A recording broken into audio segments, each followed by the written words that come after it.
it started at 10, 9:30, I get a call. They're like, hey, sorry, like, you can't get on both of them tonight. You have to get on this morning. Lambert come down there one morning to the bunkhouse, and he was like, you been watching the NFR? And I said, yeah. And he said, that's where you should be at next year. Like, I don't know what got into this bull, but he started getting mean.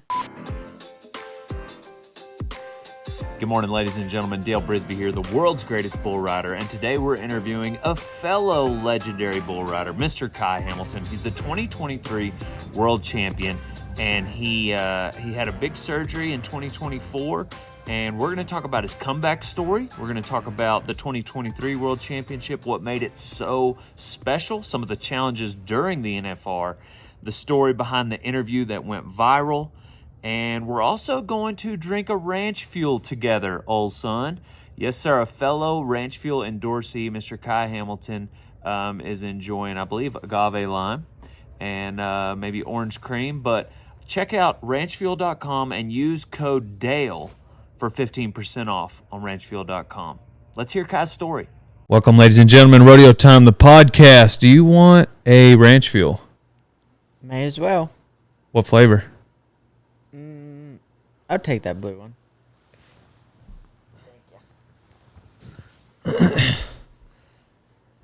What you been up to? Not much, just kicking it at the house, trying to get healthy.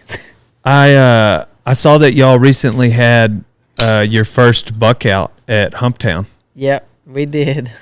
How long ago was that? 2 weeks? It was last Sunday, almost 2 weeks ago.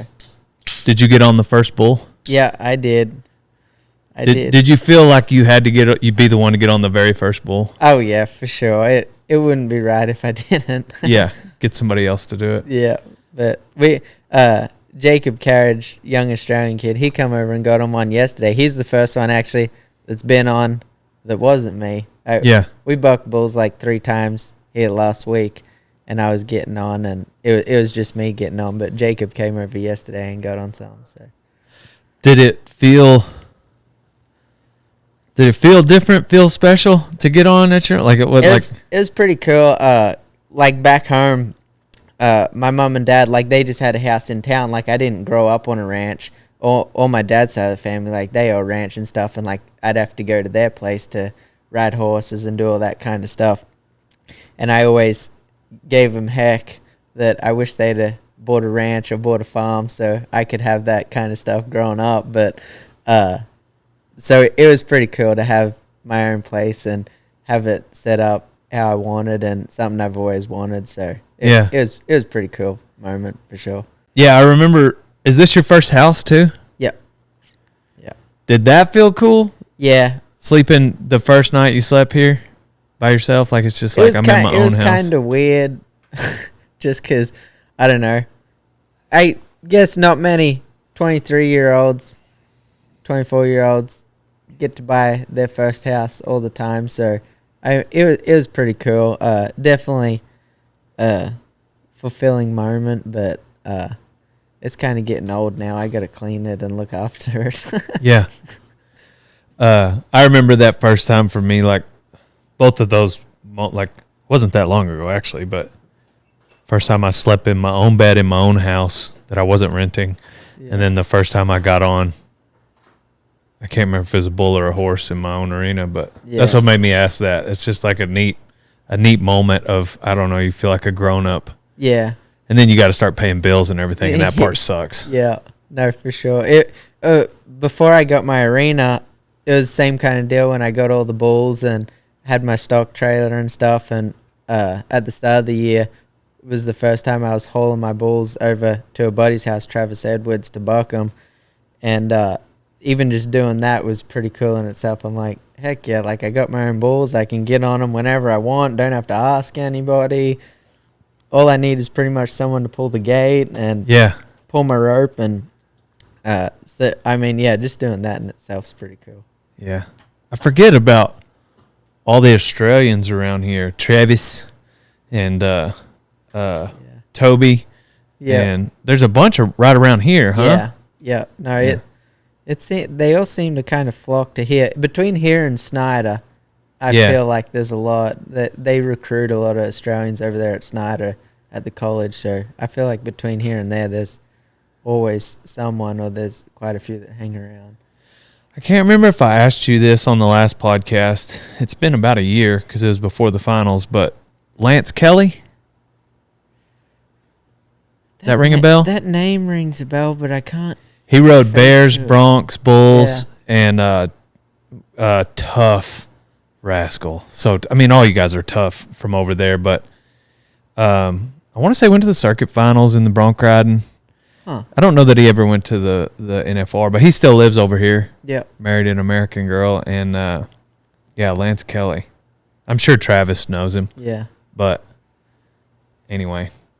How about that break you took? Was that miserable? The 6 month long one? 6 months Yeah. off? Yeah, it was rough for sure. 2024's been rough. Yeah. But yeah, no, it was a long one, that's for sure. But I'm glad that's over. It happened in Fort Worth, right? The first time was in Denver, When your shoulder come out? getting off. That was the first time. And I seen Tandy the following Monday, and he's like, well, you just got a slight tear in your labrum. Like, give it a few weeks, rehab. It should all tighten up, and eventually that'll probably scar tissue back, and it'll be all right. And I'm like, okay. Well, I went and did physical therapy one day, and it felt outstanding. And I was like, oh, hell, it'll be fine. So that following week, I went to Rapid City Extreme Bulls, rode 2 bulls there, felt fine. And then the following night, the Saturday night, I had my first bull in my set at Fort Worth, and I hate this bull, but his name's Highbrow Cat. Jeremy Walker used to haul him, and then Rafter G ended up with him. The first time I got on him was in 2022 at the Global Cup at AT&T Stadium. This bull was out of line, hard to ride, bucks me off right before the whistle. I go to get up. As soon as I've got up, this bull spun around, hooked me and Webster. Me and Cody Webster went flying through the air, landed on the ground there. It felt like I landed on concrete, lacerated my kidney. God. Well, then I had him drawn in Fort Worth this year, and I was like, oh, I hope this bull's good, because this bull, he could be good, but it was starting to get rare. I guess he had hurt his back or something like that, and so like he was getting pretty rare at being really good. But at that point in time, you couldn't have talked me out of getting on him. Like, I was gonna get on him and I was gonna ride him, and That's not who you are. no, and Right. he's started bucking out there, going to turn back to the left, and he's reared up and then fell on his side. And he fell on the right side, and I was right-handed. And like in them Brazilian ropes, if usually when you get hung up is when you come off into your hand. And I had so much rosin on my rope, like by the time that bull's got to his feet, I still couldn't get my hand out, and he's taken off, and as he's took off, he's just pulled my shoulder out. I was hung up to him with a dislocated With your shoulder out. And you know it in that moment, Yeah. right? Like, how did that feel? It was terrible. It was it's disgusting. Yeah. But yeah. So that was the second time it had come out. Yep. Did it break a bone as it come out or anything? So then when Tandy didn't even bother MRIing it before he went into surgery, he said, we know you got a torn labrum and whatever else is messed up in there, I'll just fix it. I'm like, all right, well, when I got out of surgery, he's like, well, your rotator cuff was tore also. So, oh, wow. So he had to fix the rotator cuff and the labrum. That's what he told me. He was like, I think this, and this, but I'll figure it out when I open you up. Yeah. On my shoulder. Yeah. And mine came out the front Yep. and broke the bone in the front, and so he had to graft a bone. So the bone that my bicep is connected to, he moved over. Yep. Anyways, whatever. But I was like, I didn't know he was going to do that till afterwards. I was in recovery, and I was like, oh, it sounds interesting. Yeah. It's wild how you just let a person cut you open and, oh, well, I'll do whatever when we get in there. I'm like, Right. Sounds good. Yeah, sounds good. How do you feel after 6 months off, like rehab-wise? It feels good. Like, I can tell it ain't as strong as it was, but, I mean, it'll get there eventually. But for the most part, I don't have any trouble with it. How many bulls you been on since you came back? I think I got on about probably 10 bulls before I started back rodeoing, and then I think I might have gone to maybe 15 rodeos, and then I ended up coming back home again because I've got bone spurs and calcification in my hand and wrist, in my riding hand, and it was getting to the point there where I could barely hold on to my rope, and if they went away from my hand, I couldn't push on my rope to get up on my legs, so I was starting to make bad habits sitting on my ass and clamping down. So I come home and I had a cortisone shot put in it, hoping that would help. Well, they put it in the wrong spot. A guy in Colorado didn't put it in the right spot, and I started getting on bulls last week, hoping that it was good, and it didn't work. So then Tuesday I went and seen a hand and wrist doctor in Dallas that Tandy sent me to, and he put a shot right in where it was sore and where them bone spurs are, and I think it might have helped it. Yeah. This time around. So. Who's the guy Tandy sent you to? He's got a funny last name. It's like Muskogee or something, Dr. Muskogee or something like that. Gotcha. But, yeah. Well, how'd you feel coming into 2024 season? Like, tell me about the NFR. Walk me through your experience of the NFR. It was wild. I must say, before the NFL, like, every year had kind of been different leading up to it. And I kind of figured out at the start of last year, that, like, I need to practice. Like, that's what makes me ride the best, getting on bulls all the time. My timing's down, and everything just feels like second nature. And I figured before the NFL last year I was going to get on a lot of practice bulls, and to where when I went in there, like, nothing felt off. Like, everything felt second nature and everything was on the ball. And when I got there, I didn't think there was a bull in the world that could buck me off when I got there. And first 4 rounds. How many practice bulls do you think you got on? I know I got on 10 in 1 week, probably like 2 weeks before the finals. I'm probably leading up from the start of November until the finals. I bet I got on probably 30 head of bulls. Yeah. And I know the week before it, leading up, I got on 10 for sure. Yeah. In the matter of like 4 days, 3 or 4 days. And then the Sunday, right before it started on the Friday, the Sunday before, I got on 4 and then drove straight out to Vegas. And but yeah, no, everything was clicking. Like, yeah, I didn't think there was a bull that could buck me off. And then round 5, evidently there was one. Yeah. But it so worked out. He knocks you out in round 5. What was that? Tuesday night or something like that, whatever. Yeah, I think so, yeah. You go to the hospital,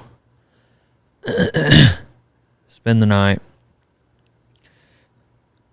You didn't realize, like, hey, they were going to let you get on Wednesday night, both of them, but they had that Wednesday morning perf because of the unfortunate stuff that happened. So they have a Wednesday morning perf at 10 a.m. And turns out, hey, they're not going to let you get on Wednesday night. Yeah. Kind of changed the deal. So tell me about that morning. Like, how did you get up there so fast? Because you're in the hospital. So I didn't realize, I guess in the PRCA, like, there is a concussion protocol, but there kind of isn't either. Like, if you want to get on, they really can't stop you from getting on, whether you pass a concussion test or not. Well, I didn't know that. Like, I thought, like, especially at the NFL with Tandy being there, like, I thought if you did get knocked out, you did have to pass a concussion test, like, otherwise they weren't going to let you get on.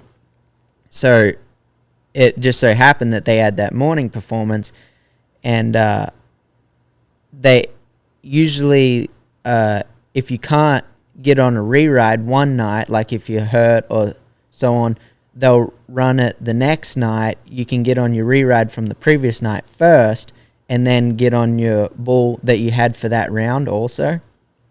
So I figured, well, wonder if they'd let me get on that morning bull that night as well as my other round bull. So I'd just get on 2 that night. And they were going to let me do it.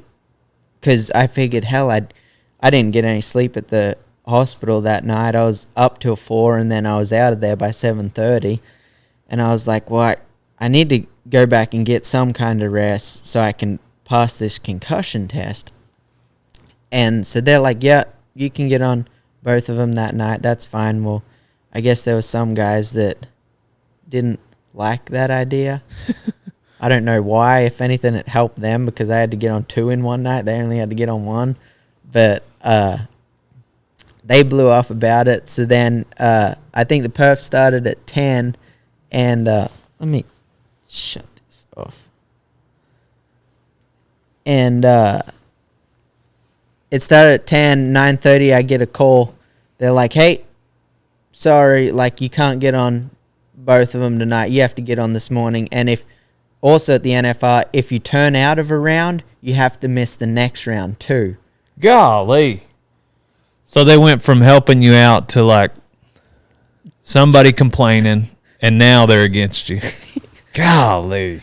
So I'm like, well, I'm coming down there. Hell I'll be down there.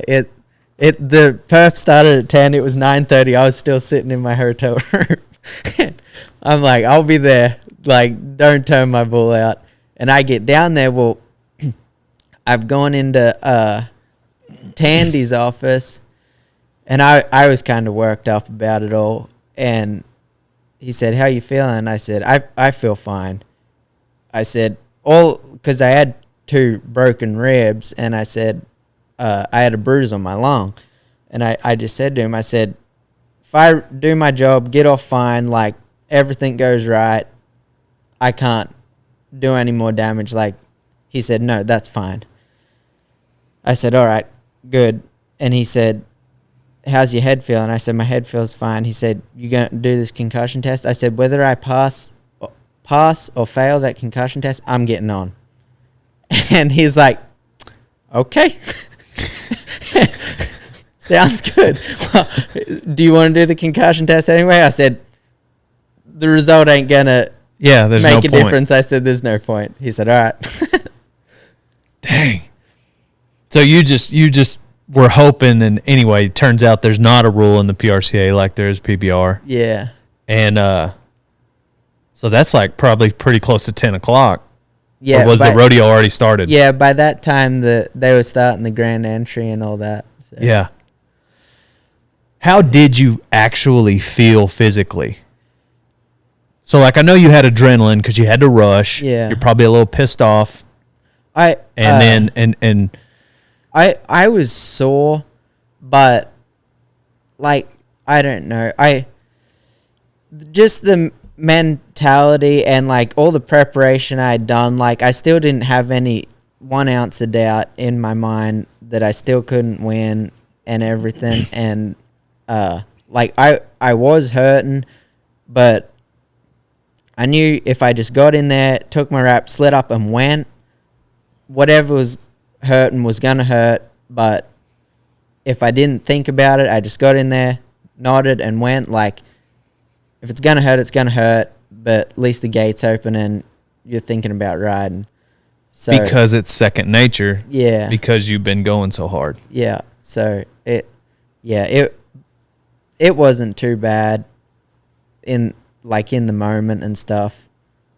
And then later that night, so after that morning perf, like I finally got to go back to the room and actually get some sleep. And then when the night perf rolled around, I was feeling a lot better than going into it. So the celebration with you and Stetson was just epic. Like, you could tell, like, he might have been more excited than you were. Yeah. When you rode that first bull that morning. And that evening.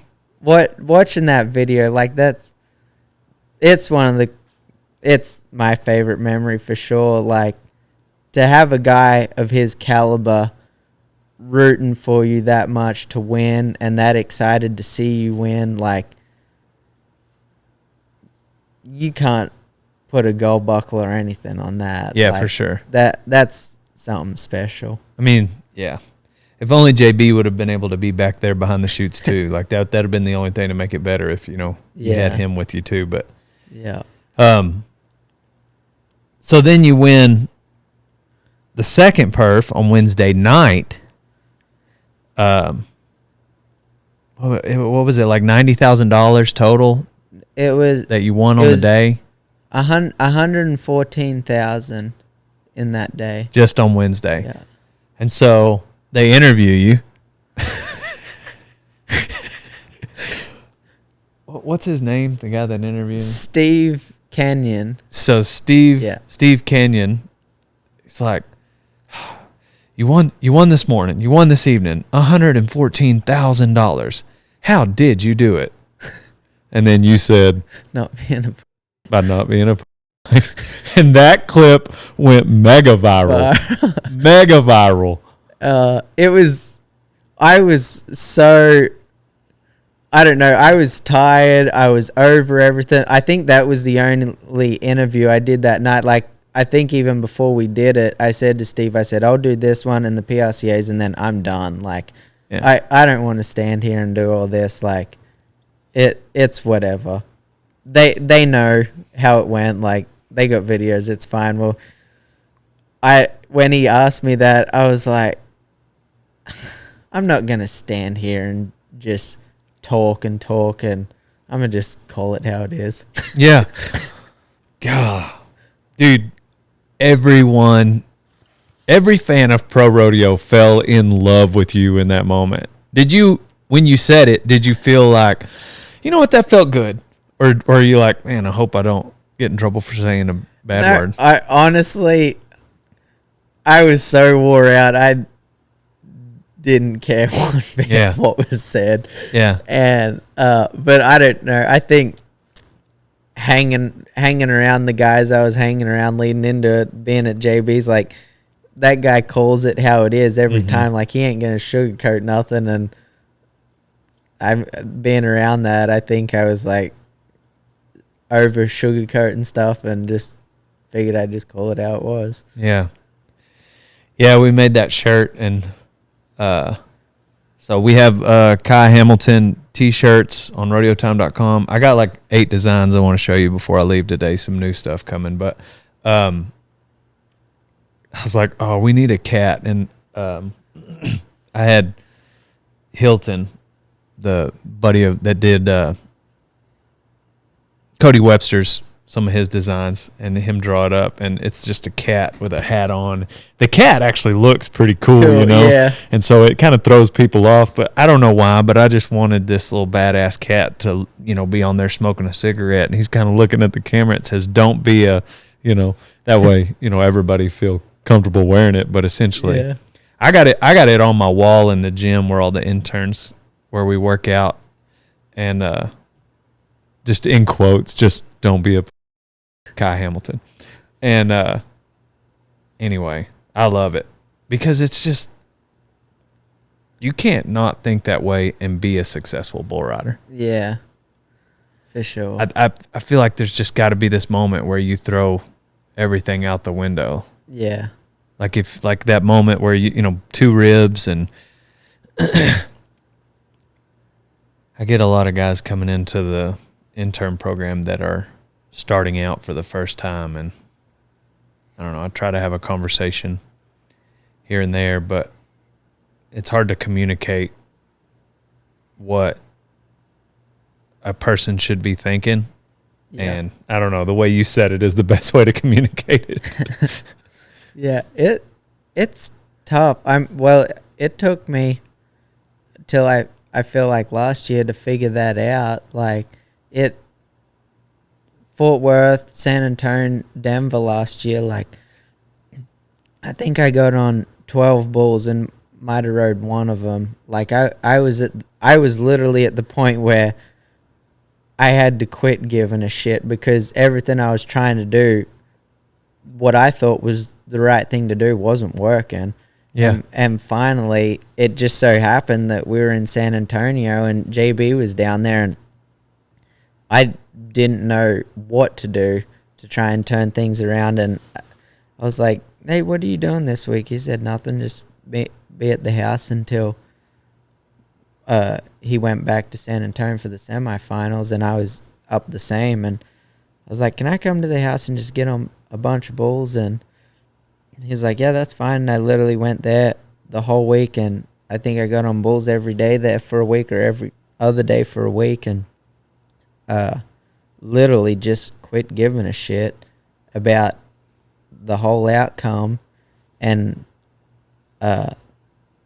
then that was the point when it all turned around. Yeah. Well, February is a good month for it to turn around and start going your way. Yeah. Because then you get warmed up for that spring. Yeah. Did you have this house at that time? No, I didn't. Yeah. Yeah. So that summer is when you kind of, when did you move in here? October 23. Okay, so the fall. Yeah. Man, this is just the spot. Yeah. If you want to be a bull rider, this is the spot. Yeah. It's wild. This is where everyone used to be, and all the good bull riders were here, and there was a bunch of them, and then it kind of went a bit south there for a minute. There wasn't a whole lot of guys here, and now I feel like there's a bunch again. Yeah. It's kind of picked back up again. I feel like if you've never been on a bull before, come to my house. I live 70 miles north of here. But once you get, like, if you're trying to go down the road every day, you got to come right here and be around guys like you and JB and just not be a pussy. Right, Ty? Ty was, Ty's starting to fall into that category. He got on I got a bull. I've got one bucker. We call him Ty Monster. Ty got on him with a broken hip and rode him. I felt like that was pretty Kai Hamilton-ish of him. Then he just had surgery on his hip, so he hasn't made it back yet. But I need to bring Ty down here to Humptown one of these days soon. Yeah. So, any thoughts on ever maybe trying to go to a PBR? Yeah, I've been throwing the idea around. I always wanted to, and I kind of went the rodeo route there the last few years. But what made you go to rodeos first? Honestly, when I started, and I was going to Lambert's, I was going to some PBRs and stuff, and I wasn't quite ready. And Lambert said to me, he said, why don't you go amateur rodeo for a year and just kind of circuit rodeo and get the bulls under you, get to riding. And he said, when you stomp and everything there, then decide on what you want to do. And I'm like, all right. So I did that for a year. And the end of 19, I was going to the stockyards every Friday and Saturday night because there really wasn't many rodeos going on, especially in December. Like the NFL was going on, but there was not really anything else going on. So I was going up there every Friday and Saturday night just to ride and win money. And Lambert come down there one morning to the bunkhouse, and he was like, "You been watching the NFL?" And I said, "Yeah." And he said, "That's where you should be at next year. Like, you should be riding there next year." And I don't want to sound cocky saying it, but like I always thought I was good and knew I wanted to do good things here and stuff, but I didn't know what direction to go and didn't really know how to go about it. I just knew I wanted to do it.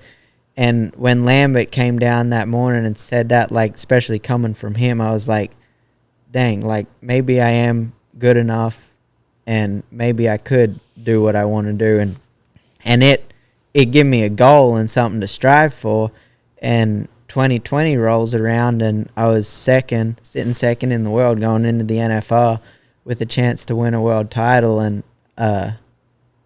it made me realize that I was capable, and I think getting so close to it and to winning it in 2020, but then not, it kind of lit a fire under me that I knew I could do it and I wanted to do it. So that's why I stayed rodeoing the last few years to get that done. But I always figured once I got it done there, if the opportunity arose, I'd go to the PBR and try to do the same deal there. So that's like your next big goal. Yeah, is on the horizon at some point. Try to make a. How do you feel about the teams? It's different. I mean, they're bringing a lot of money into it, which is good. But it is a little different. Like, you got to do your job, but then you're relying on other guys to do their job also, so that you can make more money, which is a little different. But I mean, if you're on a good team, it's good. You gonna hold out to be on JB's team? Hey everybody, Dale Brisby here. Thanks for enjoying this podcast. And if you'll notice, I'm wearing the puffer vest from rodeotime.com. And if you go there, you can experience just the world's greatest apparel line. All right, get yourself a t-shirt, a cap, a hoodie, this vest, a cowboy hat. Right now, every t-shirt is an entry to win my precious 2023 Can-Am. A cap is an entry. A hoodie is an entry. This cowboy hat is 4 entries, all on rodeotime.com. Get entered to win Dale Brisby's 2023 Can-Am Defender. It's got AC, it's got 4-wheel drive, it's got JL audio, it's got a siren to call in your mom's cows or your mom, either one. So go to rodeotime.com and purchase a cap or a t-shirt for an entry. Let's get back to Kai. I don't know. Can those teams offer you different money? They can, but I think they got like some kind of clause in there that to stop them from being able to just buy the championship. Like, if they tell a guy they're gonna pay him $1 million to be on their team, they got to put $1 million into the league or something like that. So that they can't just be offering guys crazy money just to get them on their team. Yeah. Yeah. Somebody go in there and just like pay Kai and Stetson and Dale Brisby to all be on the same team, and now all of a sudden, like, hey, like, there's no chance. Yeah. Right, Ty? Yeah. So. Yeah, I get that. Like a salary cap? Yeah. Kind of deal. Yeah. So really, but you do have some say. You can turn down stuff, huh? Yeah, for sure. And Jason Davidson, well, he's my agent, but he also does a lot of them guys deals for the team stuff. So yeah, he can negotiate as to whether he thinks you need more or if it's a pretty good deal and stuff like that. So I can just hear JB's negotiating in there, like, all right, I want Kyle on my team. No, we can't do it. All right, I'm not a coach anymore. Like, he just say something like that, I'm guessing. Like, all right, I'm out. Like, okay, all right, we'll get Kyle for you. It's like, no, he's my friend. I got to have him. I bet having him as a coach would be pretty fun. Yeah. I feel like it would be, but I don't know. At least before, if you didn't do good, like, he didn't give a shit because, he was riding against me. So if I didn't do good, he didn't care because it meant he had more chance at winning money. But maybe now, if you don't do good, he'll get pissed because if, like, them coaches, if their team wins or they, like, win the series, like, they get a bonus. Yeah. So that's a good point. He might lose it on someone if they don't. Me, if I didn't stay on one, I should. Yeah, maybe. We might not be friends after it. Yeah. Yeah, I guess so. I guess you would get to see that side of JB. Yeah. Which that's the tough part is now all of a sudden you're riding, like you're responsible for, your entire team now. Yeah. Like whether you ride or get bucked off, like it's a lot of other people don't get paid. Yeah. Have you noticed, like, I haven't been to any events. Have you noticed any sort of, like, how has that affected the team's deal? I don't know, but I've only kind of seen what's been on social media and stuff, but I'm curious as to see, well, I guess it depends if they keep doing the individual season, but, like, the coaches want their teams to win. They want their guys to do good. But if someone's not so good away from their hand, them coaches aren't going to stick them guys on bulls that go away from their hand. They're going to stick them on something that is into their wheelhouse so they can get a score, so they can win.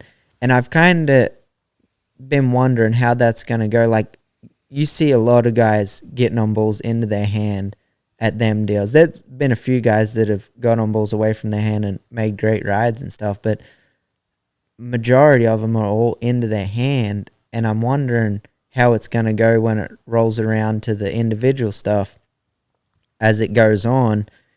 How many of them guys might struggle because all they've been getting on is bulls into their hands at those events compared to the individual season. It's a draw. Like, you get what you dealt into your hand or away from your hand. So yeah, I don't know.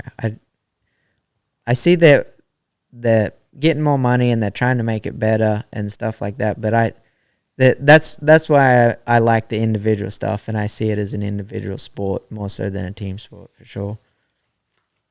You like the guaranteed money, but you like when it's all on your shoulders for you to win. Yeah. Yeah. I mean, it's so interesting, and it's fun to watch the team stuff. I'm sure it's fun to be a part of, with the guaranteed money, and you do have a little bit of that camaraderie with a little additional camaraderie, but I don't think rodeo as a whole will probably ever they're never going to get completely away from the individual side of it. Yeah. Because there was the team type scenario with the Kid Rockin' Rodeo, and that was fun, being a part of that. And I let Trevor be the head coach, just, throw him a bone here and there. But did you watch it? Yeah. Did it make you, do you think it would have been something you would have maybe joined the draft and been a part of had you been healthy? Yeah. It was cool watching, like, seeing, like, their teammates and stuff. Like, those guys were stoked when they won and that kind of deal. Like, that's cool for sure. But, like, then again, like, the friendly rivalry like I have with Stetson and that kind of deal, like, I kind of get a kick out of that because, I mean, it's a fellow competitor, like someone that you're competing against and you're trying to outdo each other, but you also want to see each other do good because it's going to make the other person better. So I like it in that sense, but no, like, with the team stuff, for sure, like, when you got a bunch of guys on the back of the chutes hooping and hollering for you to do good and they're stoked to see you do good, I mean, it's a cool atmosphere to be around, for sure. You think you can get Stetson to go to some PBRs? Maybe. I don't know. He's How does he feel about bronc riding these days? Well, that's the thing. He's winning so much in the bronc riding. It kind of doesn't probably make a whole lot of sense for him to go to the PBR, and he's got his all-around deal that he wants to do. So Yeah. I think he'll stick with that. But no, I'm excited to see him get healthy and get back to it. There's been a lot of guys that have had that hamstring deal that have never been the same afterwards. But if there's a guy that can do it, he's the guy. He's the one. Yeah. How long till he's healthy, do you know? I don't know. I was talking to him the other day, and he said he's been working out and feeling good. I don't know when he's going to get on his first one, but he said it's feeling good, and so. Is he in Texas? No, he's in Utah. He's in Utah right now. I mean, yeah, he and I are best friends. We text every day, but maybe it's more just me texting him and him not responding. I might need to make sure I have his same number. I bet you do. Yeah. Oh, you think so? Okay. Yeah. Yeah. So, yeah, he just hasn't got him yet. There's not a lot of service in Utah. It's probably the thing. Yeah. He's such a busy man, too. He's so busy, probably. Yeah. With important things. So you don't feel like this, you don't feel a need to maybe try at some point to defend the PRCA, that's not like a itch you need to scratch? Defend the title, I mean. Yeah. There is still, it's a toss-up. I do want to go to the PBR and do that deal and try it out and see how it is, but especially with Stetson going, I really want to, I would like to battle it out with him at a finals for a world title. I think that would be cool. Last year was going to be the perfect scenario for that, and then unfortunately things with him happened, but that would be awesome in itself, just to go head-to-head with him. Every rodeo throughout the year. For a whole year, and then come down to 10 rounds at the finals. That would be super neat. Storybook. Yeah, for sure. It's not everyone gets to have that kind of rivalry with another competitor, but then not everyone gets to do it with their best friend either. Mm-hmm. So that's the toss-up. I'd like to do that for sure, and people have been saying it the last few years. A lot of people don't think someone can go 10 for 10 at the NFR nowadays with the caliber of bulls, and Dang. Me and Stetson have talked about it. We also want to do that. Yeah. Because there's only been 3 guys that have ever done it. Right. And we feel like we Did Jim do it twice? I'm not sure. I just had him on the podcast and we talked about it. So I'm the one that should know, but we talked about it very specifically, actually. Or was it Adriano that almost did it twice, but he took a rewrite or something? I don't remember. I don't know about Adriano. Because Jim did it, Adriano, and then there was one other guy. I can't think of his name. But there was 3 guys that have done it. Who do you think's going to win the world this year, bull ride? I don't know. It's close. Mm-hmm. I was looking at the standings the other day. There's the top 5 are all within $10,000 of each other. I don't know. I'd like to see Wasey Charlotte do it. Yeah. I feel like he could do it. That kid, he's only 18, his rookie year, first year in the PRCA. You got to get in the truck with him a little bit, didn't you? Yeah. Yeah. Was that before Fort Worth? Or was that whenever you came out for a little bit? Over this summer. Yeah. Just after Cheyenne, I was in with him. Yeah. But it'd be cool to see him do it and also win the all-round, because he's rode his bareback horses all year too, so he's got all-round money that he can win too. So it'd be pretty cool to see him win the bull riding and win the all-round. You were kind of already warmed up to be in with a multi-event cowboy.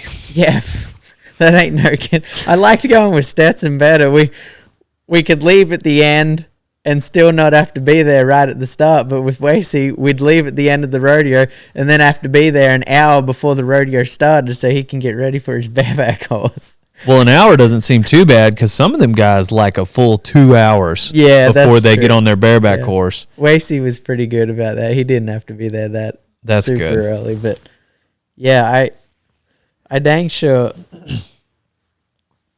I don't know. Yeah, I guess both my traveling partners so far have been 2 event cowboys. It seems like most Australians that come over are multi-event cowboys. Yeah. Did you ever get on any bears or broncs? I got on one bareback horse in high school. I was in high school.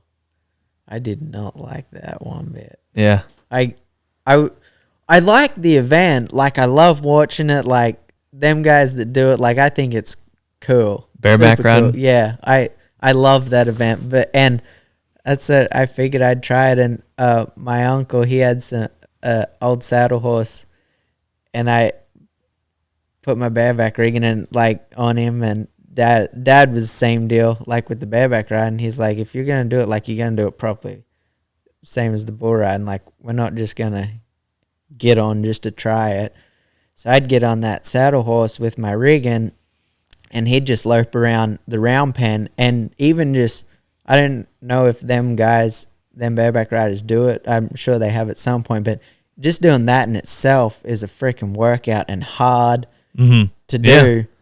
And I was like, damn, this is for reals. So I did that for a good while and got the hang of that.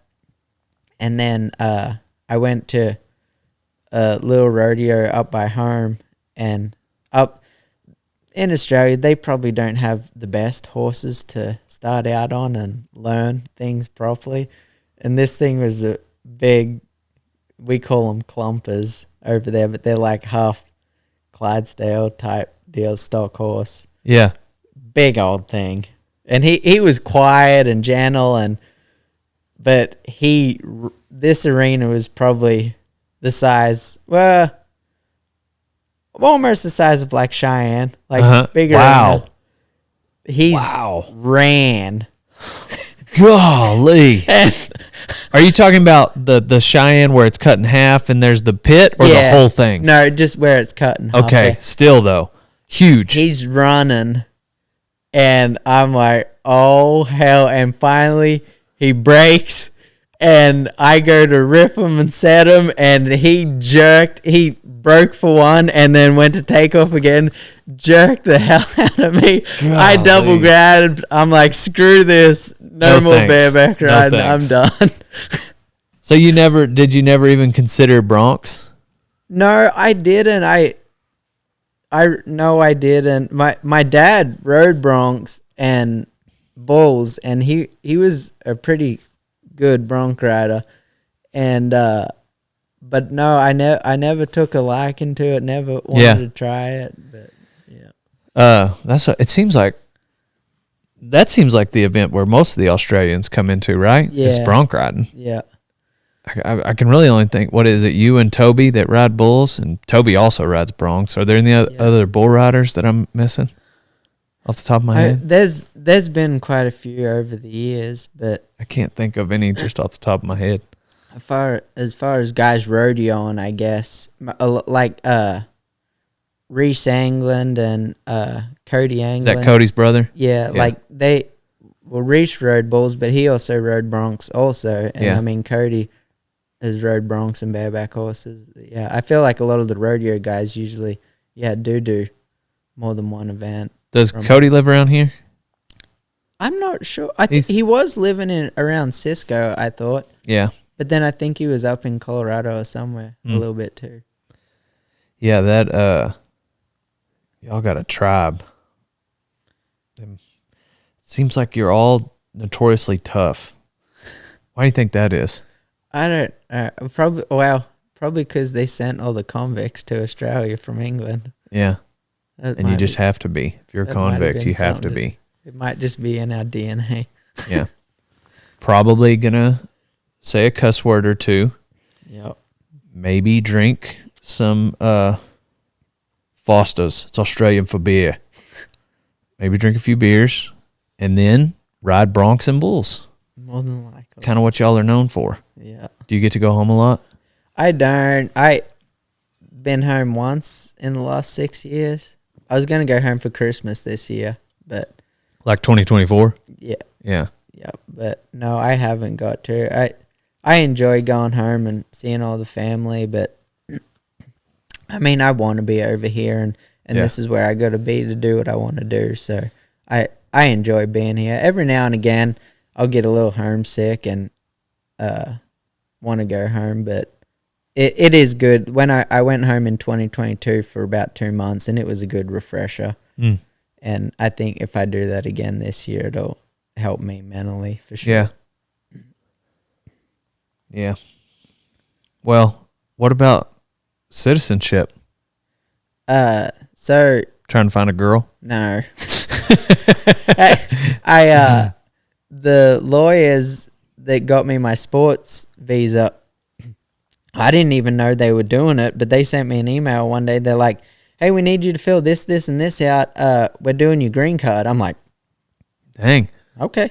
I didn't even ask them. They know stuff about bull riding, and they kind of follow the bull riding scene and stuff a little bit, so they kind of keep track on what I was doing. And I was like, what's this visa for? They're like, oh, this is for your green card, like, because my sports visa runs out in 2026. I've had that for 4 or 5 years, and they're like, yeah, your sports visa is going to run out, like, with everything you done last year, and now that you got a place and stuff, like, you should do your green card. And they said you can do that for about a year or 2 years, stay on your green card, and then you can get citizenship or permanent resident, whatever you want to do. And I'm like, oh, there you go. I don't even have to get married. It's awesome. I did it all myself. Yeah. That's cool. They're staying out ahead of it for you. Yeah. So you were going to be able to be here till 26 anyway. Yeah. Gotcha. Yeah. But now hopefully all that paperwork will be done and you won't even have to worry about it. Yeah. That's cool. So, Yeah. Yeah, that'd be I mean, it'd be pretty hard to move this house back over to Australia. yeah. And the arena and everything. Yeah. All the bulls. Yeah. I guess I should just stay. How many what kind of bulls you got back there? You got some buckers? At the minute, I just got practice bulls. Blake Sharp come and got one bull I had. He was pretty good. I hope he's gonna handle it. He's gonna take him to buck him and take him to some of them PBRs.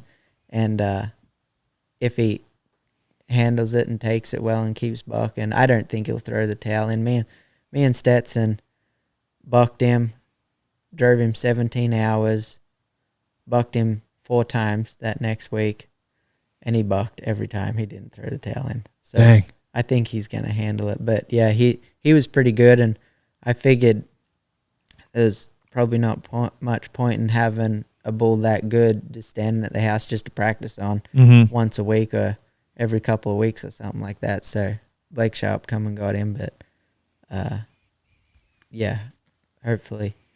Do you still have that downhorn brindle that Ty got on? No, I actually sold it. Actually, that's a funny story. So that bull was gentle, like wasn't mean, perfect practice bull.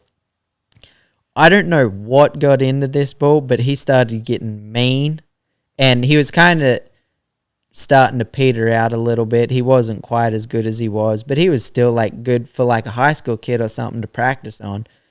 And Colton Fritzland come to JB's and got on him the last time we bucked him, and I was planning on selling him. And Wasey Shala had a buddy that just high school rodeo and stuff and was looking for some practice bulls. I'm like, this would be the perfect one. Like, he ain't mean. Like, Colton got on him. He went out through there a little ways, got to the fence, turned back, and Colton rode him. And right as Colton's reached down to grab his tail to get off, this bull's all but stopped, stuck his head in the air, and V-lined for me. And I've made one pass. Colton steps off. He chased me up the fence. I'm like, what? Yeah. What the hell got into this bull? Like, just out of nowhere. And this kid come and picked him up a couple days later and took him home. I think this kid might have bucked him one time. He's in a pen by himself with hay, and he said they're even too scared just to go in there. Like, they go by the pen, and this bull sticks his head up and wants to eat somebody. Is it because he spent time at Bucktown? Probably. I don't know what it is, but it was crazy just out of nowhere. He got Well, he kind of hooked Ty that one time. Yeah. Just a little bit, but it was really more like you were just in the wrong spot, like right in front of him. You know, you can't blame a bull for that. But it just had to be the water over there at Bucktown. I guess.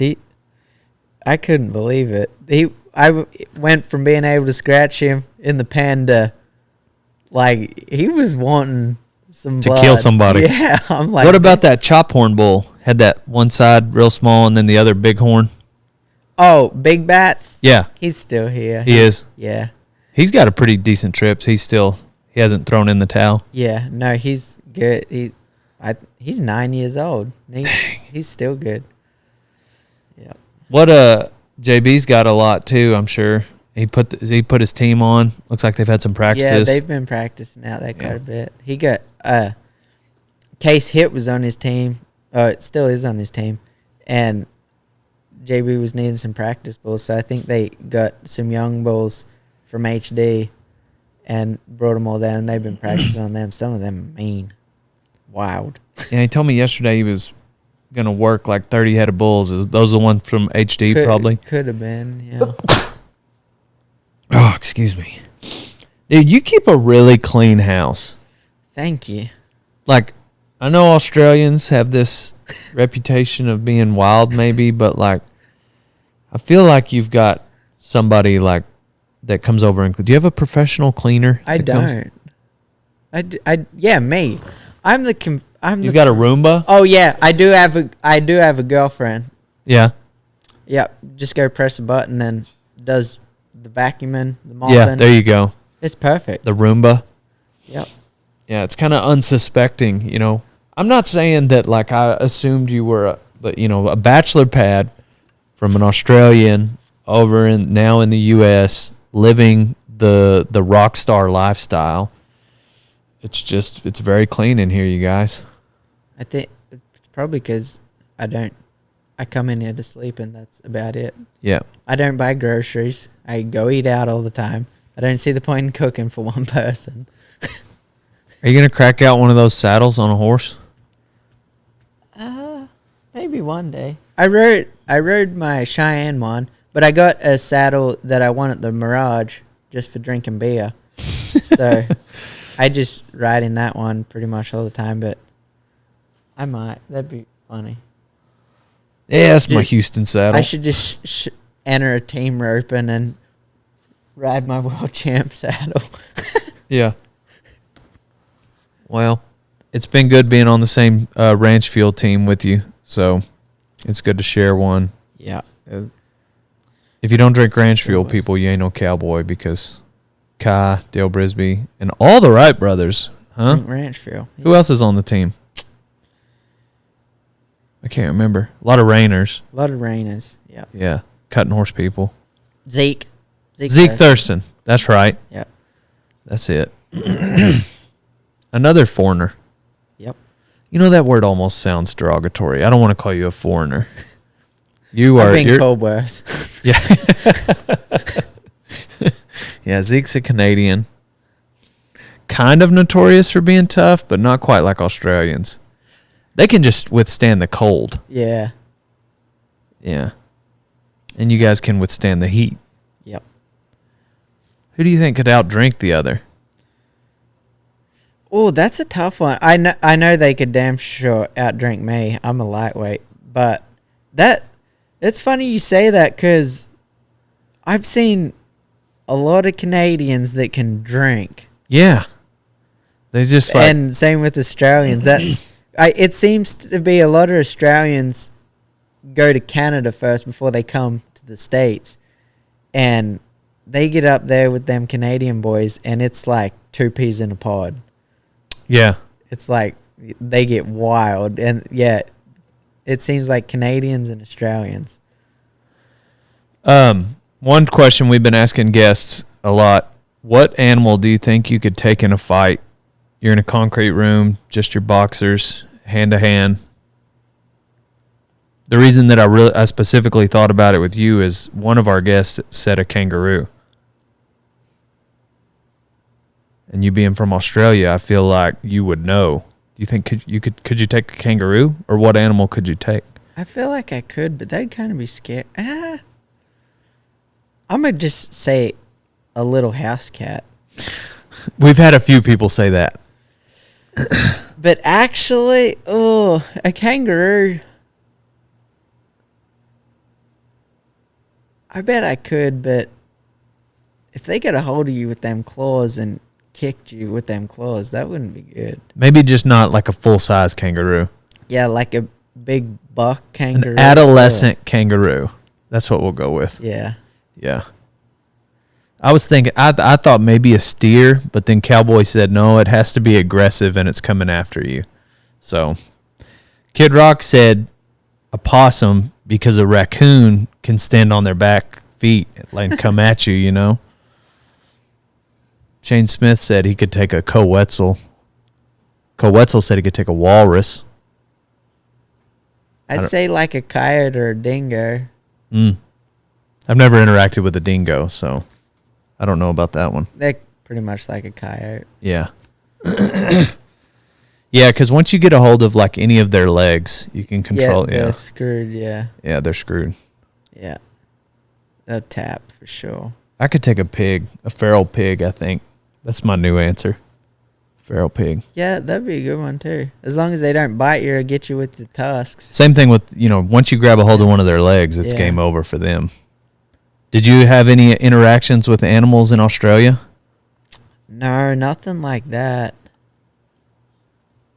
No, I didn't. Because I had, I don't know if you've ever heard of Jake Zielke. He's rodeoed. No, I'm sorry, not rodeoed. He's ranched on 6 of the 7 continents, everywhere except Antarctica. And when he went to Australia, he was talking about when you water your horse, you had to like throw the reins over his neck and just let him go down in water by himself because of the crocodiles, which sounded pretty extreme to me. Like I've never had to consider something like that. Yeah, he must have been like in the territory or somewhere doing that. That's wild. He said don't get hurt because you ain't going to the hospital way out there. Yeah, I could see that. But those crocs come up and get yearlings and all the things all the time. So he just lets go of the reins because them horses know where them crocs are, or what? Well, I guess maybe if the croc were to get your horse, at least you're not with it, is the thing. Oh, like he would actually get off it? Get off the horse. Let it drink. Put the reins on the saddle horn and just, be 20 feet back and let your horse walk up there and get a drink and wait for him to wander back. Yeah. In case there's a croc right there. Yeah. Huh. Anyway, I guess maybe I've assumed that all you guys have wrestled crocodiles, and so I thought you might have a crocodile story. No, well, the only crocodile story I got in my hometown, there's like a lagoon kind of that it's tidal, and so like when you get like it's right there by the coast, like when you'd get a king tide or a high tide, sometimes it'd wash in there, or especially like if it rained a bunch and then they got a high tide, it'd flood, and every now and again there was crocodiles in there, and like it's a lagoon, but it's got like a footpath all the way around it, and my mum would go walk and I'd ride my bike or whatever every now and again, and there was one in there at the time, and it wasn't fully grown, but that's the closest I've ever been to one in real life in the wild, and we were just kind of standing off on the bank, and he was just laying there. Yeah. But you hadn't seen any in Stephenville? No. Cool. So now that your hand is feeling good, you got the cortisone shot. When's your next bull, you think? I was going to get on one probably Sunday here at the house and just see how it's going, and if it holds up and it's good, I'll probably go to some PBRs. over the next few weeks. So. Yeah. Cool. Well, we'll look out for you on the road. We'll look out for you at the PBRs and on the Challenger deals, and then hopefully maybe on one of the teams. And then I'm sure you'll probably still go to some rodeos. Yeah. So, good deal. Well, thanks for coming on Rodeo Time Podcast. You guys follow along Kai Hamilton, Instagram, Twitter. What are all your sponsors? I don't have Twitter. You don't have an X? I don't have Twitter. Dude, you got to get an X. We got to support Elon. Yeah. Yeah, we didn't get in politics. Who are you voting for? No, I'm just kidding. If I could vote, I'd vote for Trump for sure, hands down. I wish. It's funny. I don't even know who the Prime Minister is in Australia. I don't know anything about Australian politics. I don't even know who's running the country over there. All I know is Trump's a badass, and I wish he was the Prime Minister, President of Australia, whatever. I feel like Trump would love you. I'd love Trump. I think he would think it was the most badass thing that you said about bull riding on live TV. Don't be a pussy. I feel like he would retweet that if y'all were on Twitter. If you get a hold of Trump and you're doing a podcast with Trump, please call me. I'll invite you. I will. You'll be the first one I call. I'm trying to get a hold of him. I'm not gonna lie. I want to shake that man's hand. I was like, all right, Mr. President, I've got a man here you need to meet before we start this podcast. His name's Kai Hamilton. Just trust me. You'll love him. So, cool. We usually wrap up with life advice. Don't do what I did. I thought you were going to say don't be a pussy. Life advice. I'm still trying to figure mine out. Yeah. You don't feel qualified to give advice to people on life? No. What is it that you... If you are having a hard time, maybe you did buck off, or maybe you're just coming back from injuries, what is there anything that like encourages you that you tell yourself? Probably just having that drive and that want to win. As long as you got that, the dedication and the want, the hunger to win and accomplish what you accomplish, just stick by that. And as long as you got that, there's no reason why you won't do good. Yeah. At some point. Cool. Words of wisdom from Kai Hamilton, 2023 world champion, soon to be another world champion. Look out for him at a rodeo or bull riding near you. I'm Dale Brisby, and I'm on to the next one, old son. Pow, pow.